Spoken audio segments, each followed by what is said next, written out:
पातकांतले जिविताचे भायर काडून देव जिवीत अनुभवूंक देवाचे जिवितांत भितर सरूंक पवित्र आत्म्या वरवीं आमकां देवान कृपा दिली. शुभ वर्तमानांत आमी पळयता जेजू म्हणटा जो कोण दुसऱ्यांक बक्षिता आपल्या देवाचो मोग दिता ताका सासणीक जिवीत मेळटलें. आनी एक ओपार सांगता एका दुश्ट सेवकाचो जाणें ताच्या मालकाक ताच्या धोनयांक जायते रीण फारीक करूंक जाय आसले. क्रुटांनी 500 क्रूट ताणें ताका ताच्या धोनयांक दिवंक जाय आसलो जावं मालमत्ता पयशा वरवीं. जेन्ना दोनी हिशोब घेतालो तेन्ना ताणें पळयलें ह्या चाकरा लागीं ताचें रीण फारीक करूंक जावचें ना. ताणें ताका धमकी दिली, तुज्या बायल भुरग्यांक तुज्या मालमत्ता तूं वीक आनी म्हजें रीण फारीक कर.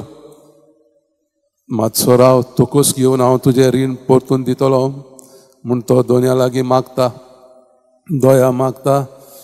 दोनी ताचे रिणूच न्हय पूण सगळें ताचें कितें दिवचें आसलें तें बक्षिता. आनी थोड्या वेळा उपरांत हो चाकर ताच्या वांगड्या चाकरचे ताणें ताका 100 दिनार दिवंक जाय आसले.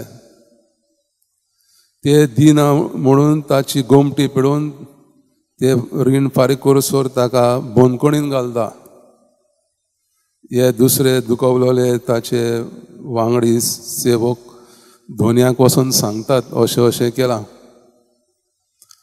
सो दोनी ताका आपयता म्हणटा हांवें तुजें इतलें क्रुटांनी रीण तुजें हांवें बक्षिलें आनी तूं तुज्या एका सेवकाक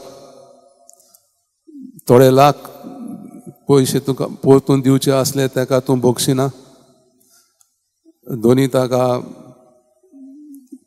ते रीण फारीक करूसर बोनकोणीन घालता. ताची सगळी मालमत्ता घेवन वयता. मॅथ्यू 5